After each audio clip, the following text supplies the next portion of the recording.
So there's something called a TUGZ, traumatic ulcerative granuloma with stromal eosinophilia. Those are ulcers that will persist until removed, and they're benign, but they are indistinguishable clinically from a cancer. So any ulcer that's been there for longer than 2 weeks, we got to cut that out. Welcome to the Phil Klein Dental Podcast.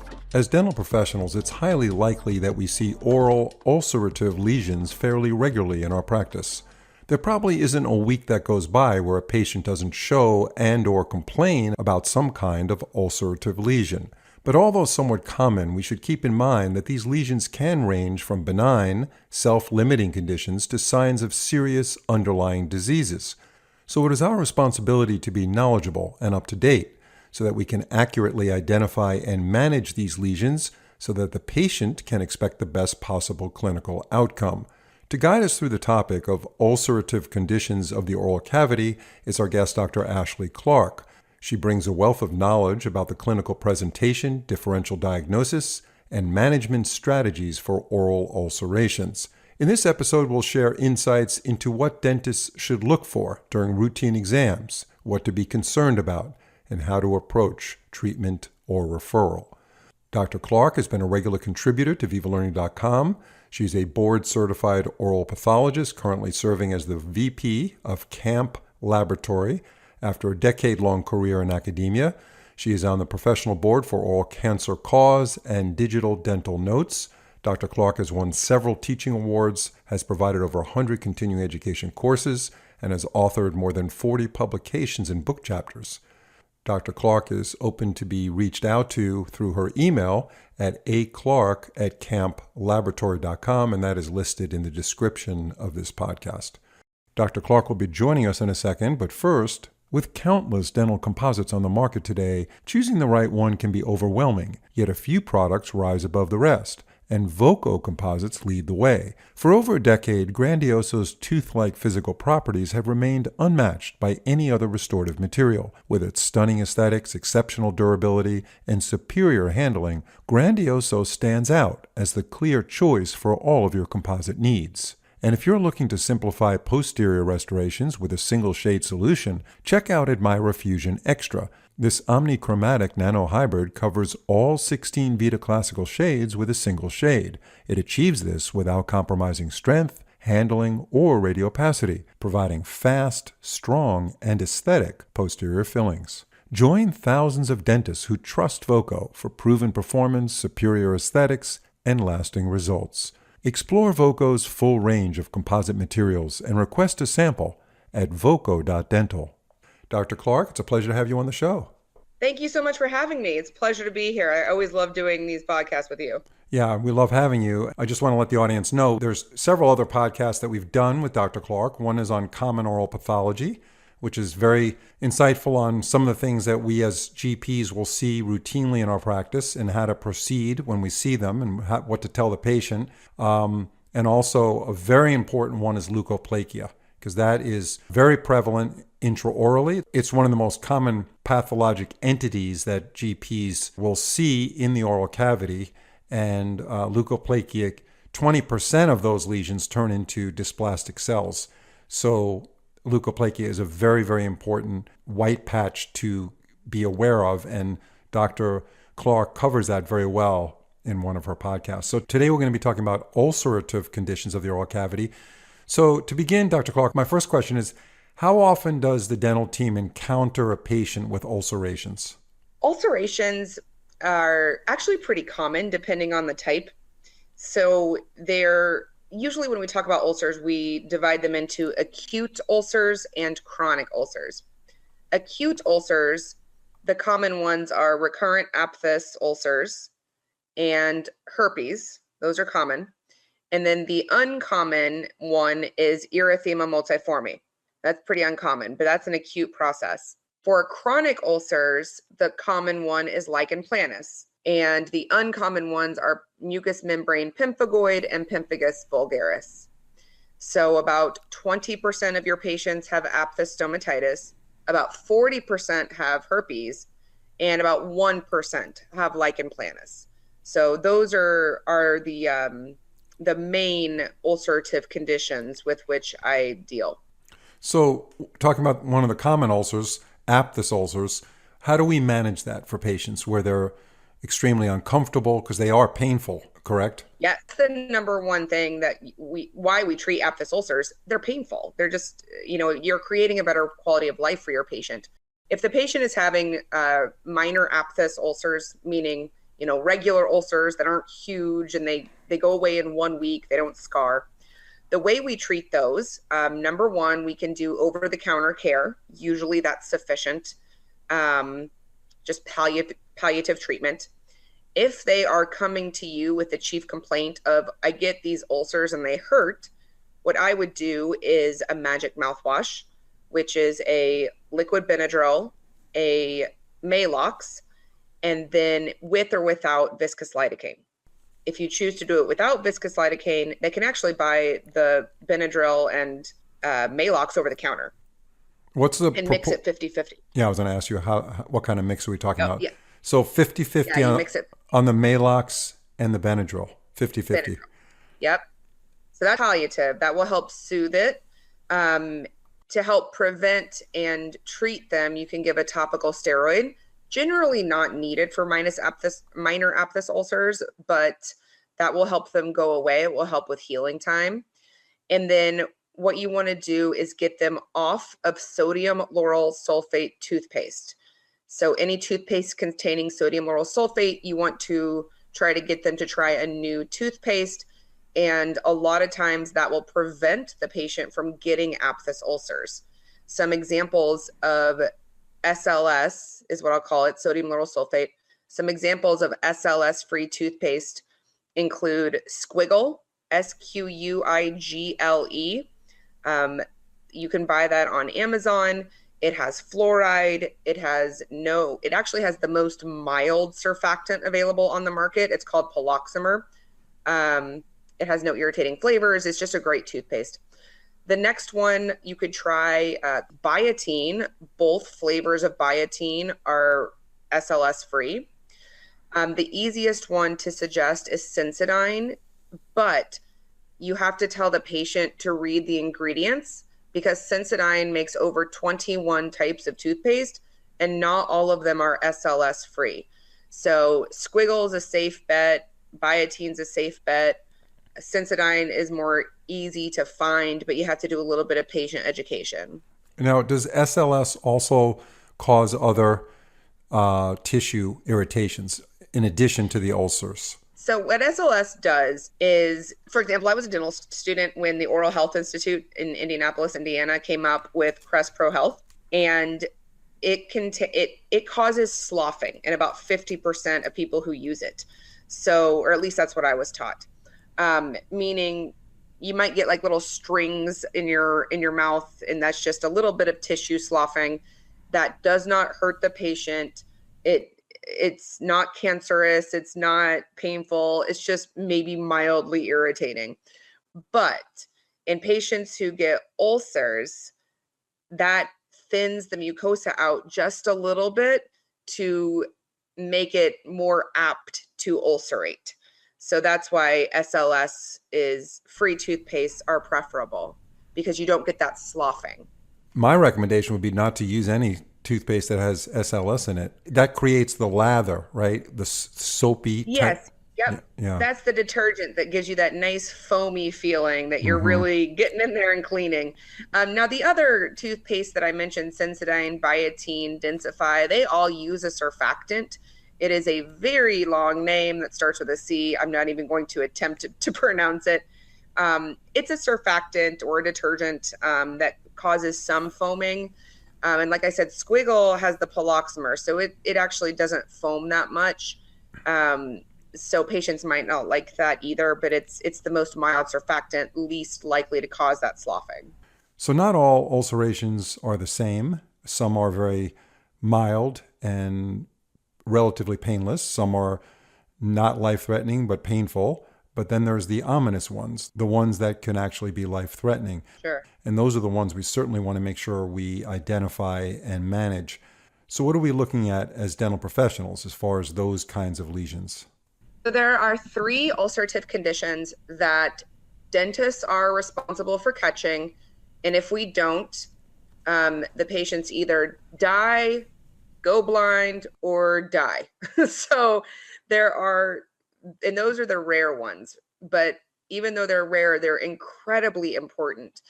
So erythema multiforme is, we used to teach it as EM minor, and then EM major is the same thing as Stevens-Johnson syndrome. That's not true. So you have EM minor and major, which those don't really have a high mortality rate, maybe 1 to 2%. But you have Stevens-Johnson syndrome and Lyell disease, and these have a mortality rate, especially Lyell disease, of up to 30%, 40% of people will succumb to their condition. And these ulcers present as bloody, crusted lips. They never last longer than 6 weeks, but the patient will not feel good. And then all of a sudden their mouth will break out in diffuse ulcerations and have bloody, crusted lips. So if you see that, you need to figure out what's causing this allergic reaction, because these are allergic reactions. It's usually an antibiotic. You need to refer them to the appropriate emergency care services. And probably, depending on where you live, if you're in a smaller town especially, you are going to have to get the doctor your diagnosis, because the doctor will have never seen this before. And then these patients with Lyell disease are treated in a burn unit. My last patient with Lyell disease, it was like 40% of her body was affected, meaning that skin just falls off. Huge risk for sepsis and infection. So that kind of allergic reaction that causes that crusting of the lip, you would think steroids would calm it down, but that's obviously contraindicated based on the fact that you want to prevent sepsis. For erythema multiforme minor, I will give steroids. Steroids are actually contraindicated in Lyell disease because they mask the signs of sepsis. So what they'll do is they'll take these patients to the burn unit and treat them that way. It's a horrible condition, but the important thing is the dentist has to recognize the sudden onset of diffuse oral and lip ulcers and correlate that with this very serious condition. The other oral ulcerative conditions that cause problems systemically, number one is pemphigoid. Mucous membrane pemphigoid is where the mucous membranes are involved, and the number one site that's affected is the oral cavity. We are responsible for catching this. When you catch these chronic ulcers, they usually appear as intact blisters, which ulcerate and then just get worse. You need to refer to perio or oral surgery to get your biopsy to get this diagnosed. And then every single patient with pemphigoid must go to the ophthalmologist. The entire goal of treating patients with pemphigoid is to prevent blindness. That's not the entire goal, but that's the number one priority, is to make sure they don't go blind. And we've got to be the ones to catch this, so we can't mess around with it. And that's an autoimmune response? This is an autoimmune disease. That's correct. Mm-hmm. It's not the same as bullous pemphigoid, which is much more common. About 1 to 2% of people will have bullous pemphigoid on the skin.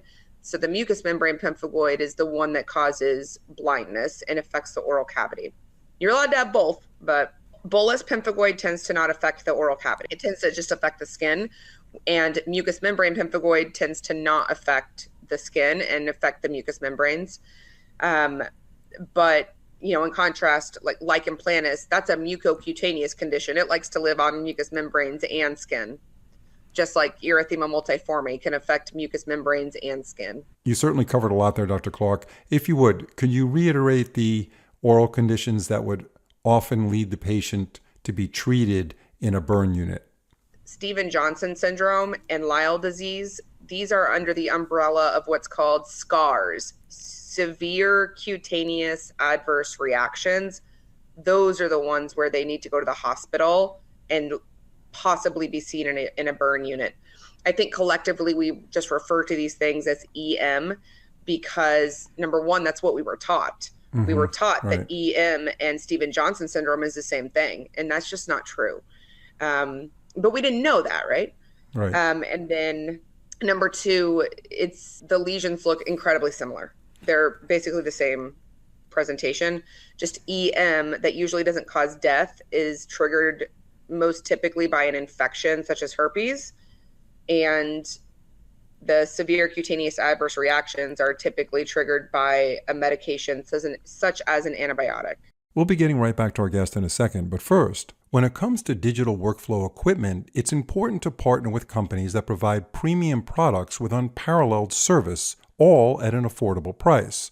That's why you should check out Shining 3D Dental, a company that offers a complete and integrated suite of high quality and easy to use digital dental equipment. Their local offices are based in California and Florida, so you get in-time comprehensive support. In fact, Shining 3D Dental can furnish your office with an entire suite of digital equipment for under $27,000. This includes their Aoral Scan 3 wireless intraoral scanner, Metasmile 3D facial scanner, and the AccuFab 3D printer with its post-processing equipment. Plus, the Shining 3D Dental digital workflow solution includes cloud storage, synchronization, and software for consultation, analysis, and design. So whether you're taking your first step into digital dentistry or you're looking to add additional equipment, check out Shining 3D Dental's complete digital dental portfolio.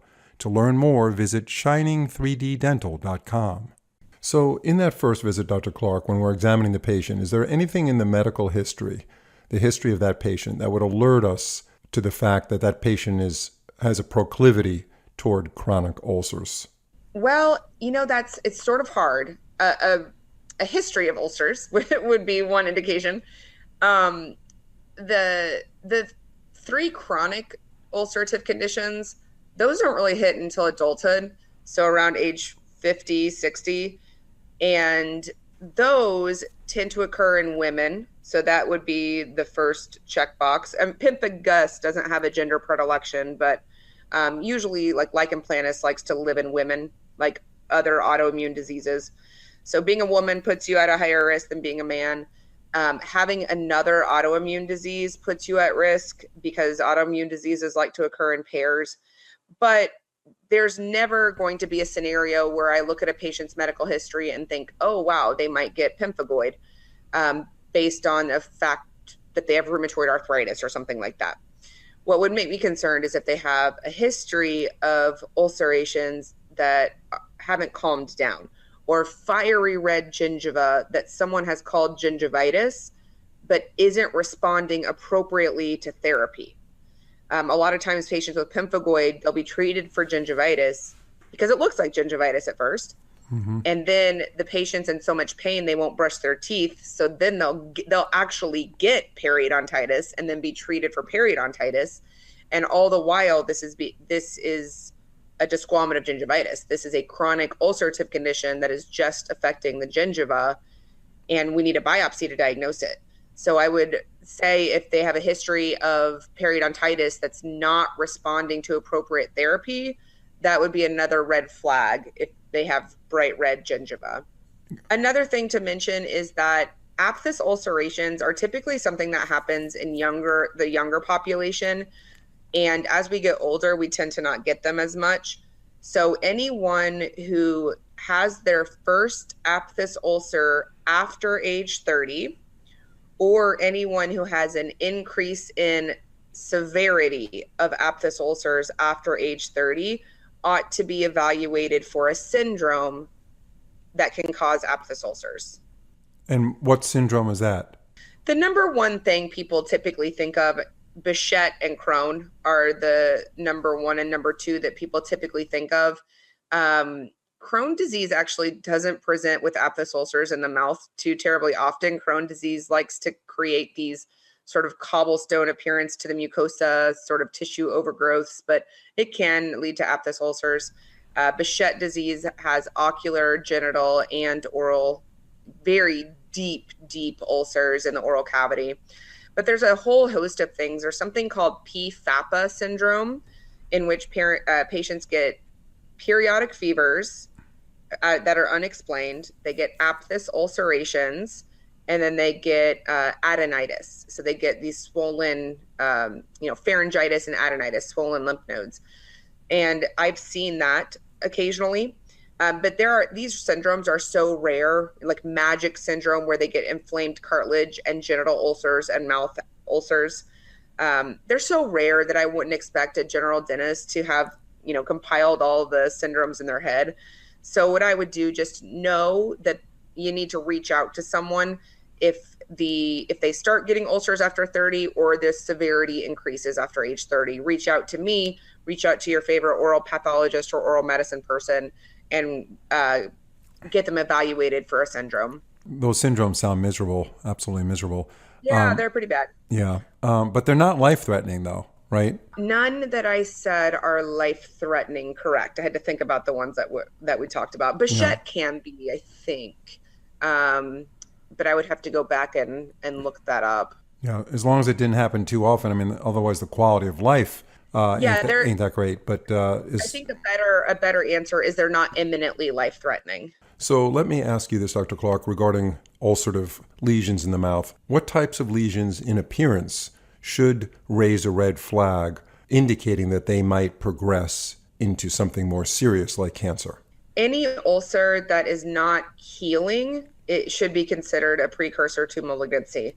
Now, major aphthous ulcers are kind of an exception. They take about 6 weeks to heal, sometimes 2 to 6 weeks, but they'll heal. They just won't heal completely. But any ulcer that is sitting there for 2 weeks, not changing, does not heal, that must be biopsied. There are types of ulcers that are traumatic, that are long standing. So there's something called a TUGZ, traumatic ulcerative granuloma with stromal eosinophilia.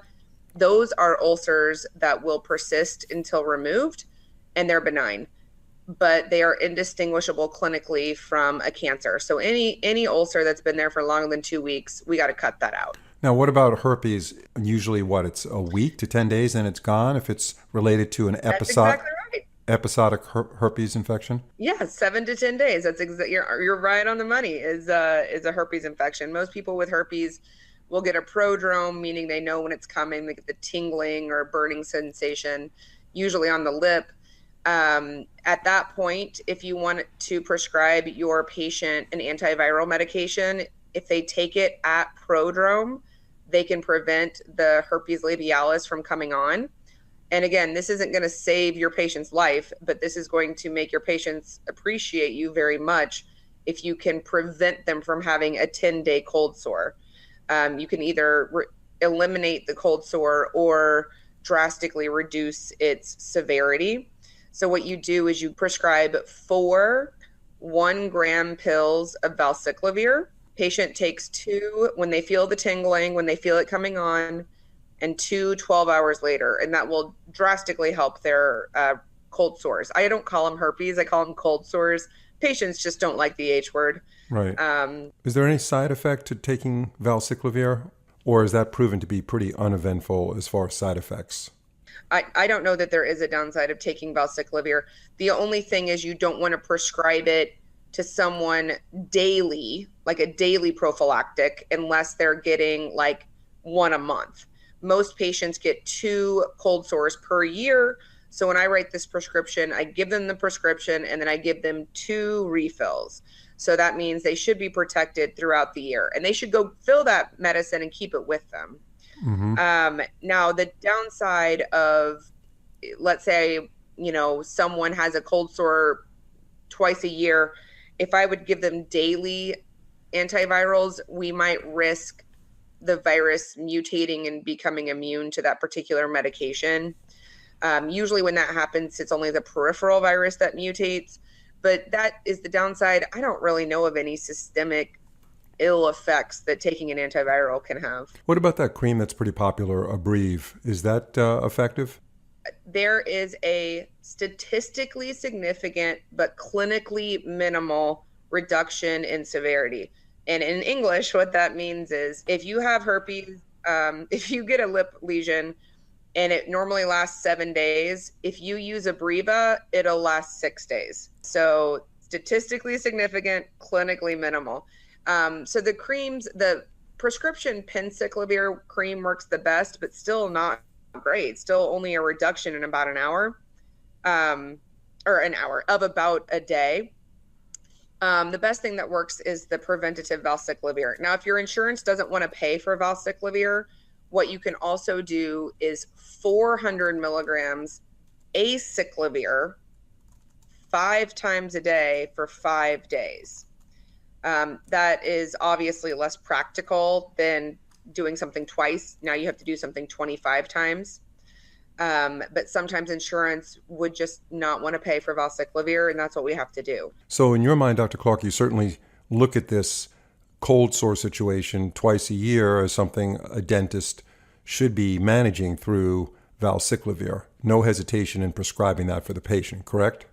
If your patient has a history of cold sores, the very first thing I ask them is, do you want a medicine to either prevent them from coming or drastically reduce their duration?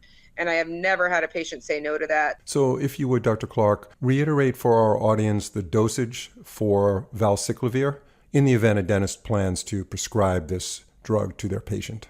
So it is how you write it is you give 4 1-gram pills of valciclovir. Valciclovir is the generic Valtrex. Mm-hmm. So 4 1-gram pills. They take 2 grams, so 2 of those pills when they feel it coming on, and then 2 pills 12 hours later. So 2 grams at prodrome, 2 grams 12 hours later. Just curious, for most patients, if they use valciclovir as instructed, when the symptoms first start coming on, will it stop the process from progressing completely? If it doesn't prevent it completely, it will drastically reduce it. Wow, good to know. And I think every GP, every dentist should be aware of that. That's certainly something the patient would appreciate. And what a great practice builder for a patient who's suffering with this. Yes, exactly. Your patients are really going to appreciate, because cold sores are socially embarrassing. Yeah. And they don't like them. So they really appreciate this. Yeah, no, very good information. Yeah, so that was a lot on ulcerative entities that we will see in our practice as we continue to practice. And as I mentioned, Dr. Clark, on a previous podcast, there's only so much a dentist can remember from dental school. So unless they take a CE course on oral pathology or do some reading on their own, I'm sure there's a lot of stuff online available. And you have a webinar on Viva Learning, right, that you've done in the past, at least a couple of them on oral pathology. Yeah, I've done 3. Yeah, I've done 3. I think they're pretty similar.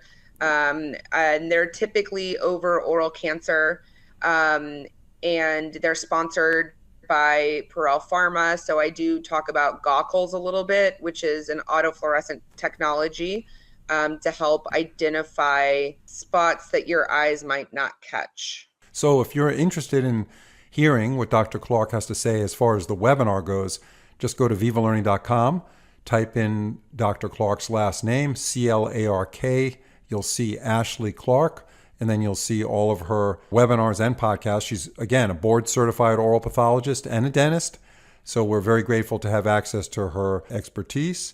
And if you want to reach out to Dr. Clark, feel free to do so.